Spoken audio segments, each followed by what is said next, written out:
Classificação indicativa. Livre para todos os públicos.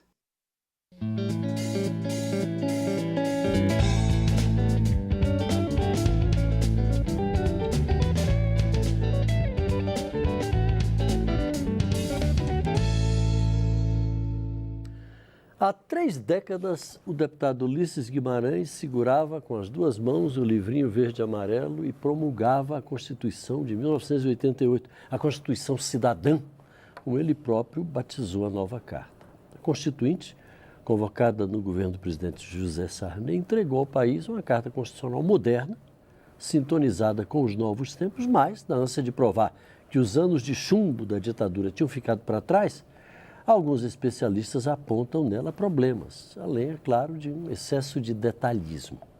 O deputado Bonifácio de Andrada, do DEM de Minas Gerais, participou diretamente da elaboração do novo texto.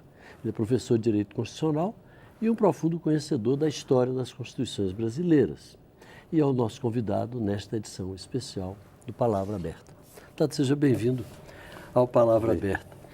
A gente rodando aqui a fita ao contrário, se lembrando daqueles tempos, o Congresso efervescente, né? Eu nunca, nesses anos todos de jornalismo, vi o Congresso trabalhar mais que naquele período. É um Congresso com uma presença muito grande de pessoas de certo valor, mas que às vezes representavam lobbies.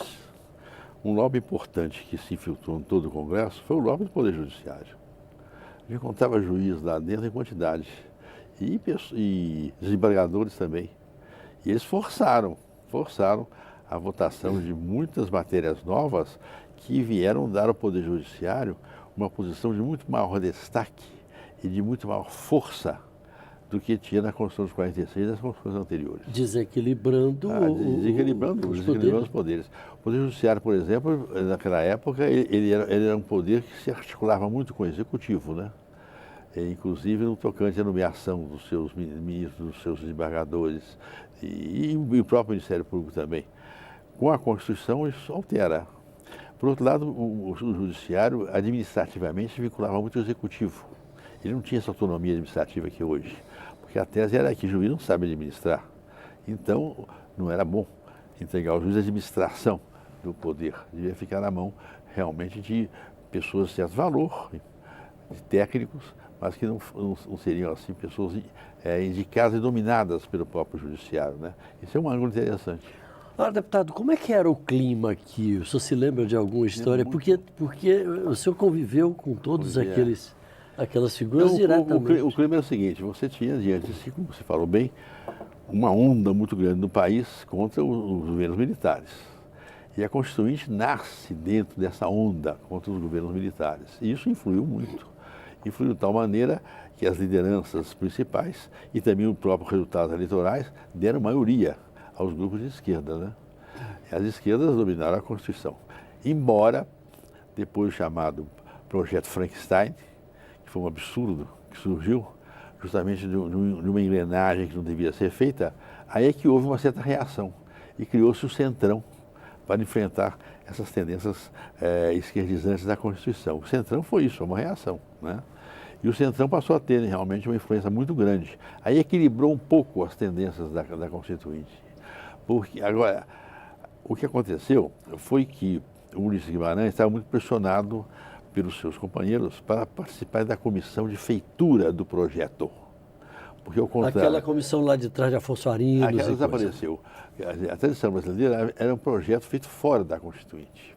Mandava os projetos para a Constituinte. Assim foi em 46, assim foi em 34, assim foi em 91 e até em 24. Mas agora não. A onda foi de tal maneira que o Ulisses não pôde aceitar nenhum projeto que viesse fora. Então ia ser feito aqui. Aí então criou-se no regimento interno as chamadas comissões e subcomissões. Cada uma delas com um tema. Eram comissões temáticas. Mas aconteceu, quando terminou as comissões temáticas, o relator, o deputado Cabral, ficou feito doido, porque cada um das subcomissões... Ele era presidente da comissão de... Não, ele era relator. Ele era o relator. Relator da comissão de sistematização. Não, ele era relator de tudo. Relator geral da Constituição, desculpa. Então tudo foi entregue a ele. Ele ficou muito confuso. Por quê? Porque não encaixava os trabalhos de cada comissão não se encaixavam umas com as outras e criou uma crise terrível. Aí ele teve que encaixar de qualquer maneira e fez o chamado Projeto Frankenstein, que provocou uma reação terrível, porque era um projeto mal feito. Provocou uma reação terrível, uma mal-estar muito grande, e aí é que surge o Centrão. São as forças conservadoras que eu participei, com o Ricardo Fiuza, com muitos outros, com o Ricardo Fiuza, o Zé Lins lá do Ceará. Zé Lins do Ceará. Aquele paulista,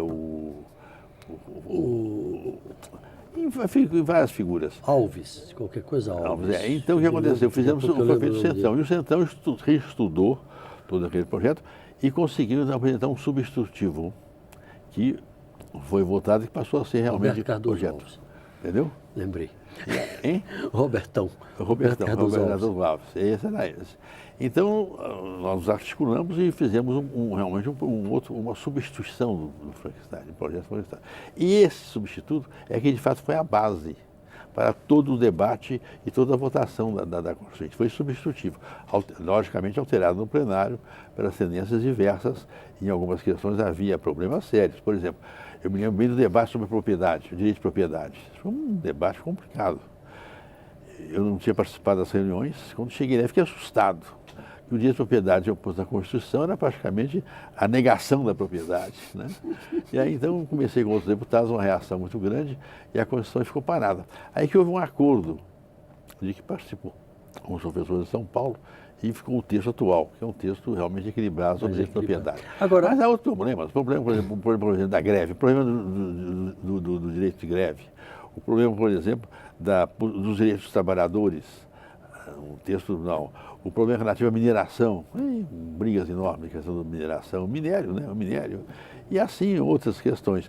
E também a questão mesmo da organização política do país, porque havia um grupo muito poderoso a favor do parlamentarismo dentro da Constituinte, um grupo poderoso.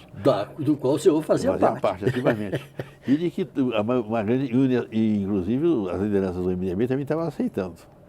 Mas no final houve um conflito muito grande, porque o Sarney estava defendendo, com o grupo mais ligado a ele, o mandato de 5 anos.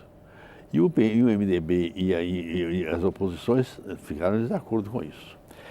Então, o acordo que havia em torno do parlamentarismo, que ia ser o parlamentarismo, né, foi realmente prejudicado por esses embates em torno da duração do mandato. Da prorrogação do mandato. Deputado, é uma coisa curiosa, o senhor me dizia pouco antes do programa, a gente já vai se encaminhando aqui para o final, mas fale um pouco dessa experiência de ter sido constituinte ao mesmo tempo que professor de direito. Saía daqui, saía da sua aula lá e vinha para cá fazer a Constituição. Como é que era isso? Isso é interessante, porque eu levava os alunos todos os problemas de ordem constitucional. E eles se debatiam dentro da sala de aula comigo e levantavam teses, faziam perguntas às vezes difíceis para responder. À tarde eu vinha, plenário era um outro ambiente, né? Me articular com os deputados do grupo que fazia parte, que era o Centrão, e ao mesmo tempo enfrentar as teses, digamos assim, de esquerdizantes que existiam, nos debates muito fortes, e sofrer a pressão dos grupos de pressão, né? Sofrer, afinal de contas, as dificuldades dos grupos de pressão que eram poderosos. O grupo de pressão do poder ligados ao Poder Judiciário foi terrível. Essa Constituição é uma Constituição que favorece o Poder Judiciário. E mais e adiante. As consequências a gente está vendo até hoje. E depois, mais adiante, favoreceram mais. O protagonismo do Poder Judiciário se deve a isso. Mas algumas emendas constitucionais. Houve uma emenda constitucional contra, aliás, o texto da Constituição e acabou com as garantias parlamentares. No momento que acabou com as garantias parlamentares, resultado, o enfraquecimento do legislativo ficou sendo muito grande, porque o legislativo ficou na mão dos juízes. Eles falaram, vou te condenar. Vou te pôr na cadeia, o deputado fica assustado, entendeu? Deputado, como é que o senhor avalia, só para a gente finalizar, essa questão do excesso de detalhes da Constituição, que é um defeito apontado por muitos especialistas? A Constituição, realmente, com a queda dos governos militares, houve um movimento popular muito grande, movimento de vários grupos sociais, e todos eles fizeram pressão na Constituinte, né?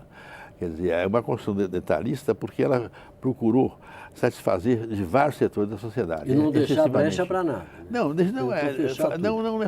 Fechar de acordo com as reivindicações, né? Então, queria agradar toda a população, vários setores da população tinham suas teses, incluindo a Constituição, várias matérias que são de lei ordinária ou de lei complementar. Eu me lembro que houve, na época eu trabalhava na TV Globo e coordenava a cobertura constituinte aqui, eu me lembro da luta dos grupos os que queriam um texto mais enxuto e os que queriam o texto detalhista, que terminou ganhando. O pessoal do grupo detalhista, como você fala muito bem, eles tiveram uma posição dominante porque eles foram, na realidade, produto das pressões dos diversos grupos de interesse da sociedade. Quer dizer, determinados grupos, em vez de acharem que devia pôr na lei ordinária ou na lei complementar a regulamentação dos seus interesses, levantaram movimentos muito grandes para poder dar a Constituição, para que tivesse, assim, uma permanência maior nos seus direitos ou nas suas reivindicações. Para finalizar, está na hora de se fazer uma reforma na Constituição em profundidade? Eu seria favorável a uma nova Assembleia Constituinte. Eu seria favorável a uma nova Assembleia Constituinte. A minha tese é essa, mas isso aí realmente é muito complexo. Mas é preciso dizer que a Assembleia Constituinte hoje, no direito constitucional e no mundo inteiro, é um fenômeno que ocorre por muitas vezes. A Assembleia Constituinte, geralmente, ela é um momento de reformas, não é um momento revolucionário, como foi no passado. De modo a defender uma Assembleia Constituinte hoje é defender uma reforma mais profunda, e não uma atitude revolucionária. Deputado Bonifácio de Andrada, testemunha ocular da história. Muito obrigado pela sua participação aqui com a gente. Sei que entrevistado por você, que é uma figura ilustre do jornalismo do Brasil. Que é isso, muito obrigado. Muito obrigado a você de casa também pela audiência. Um grande abraço e até a próxima.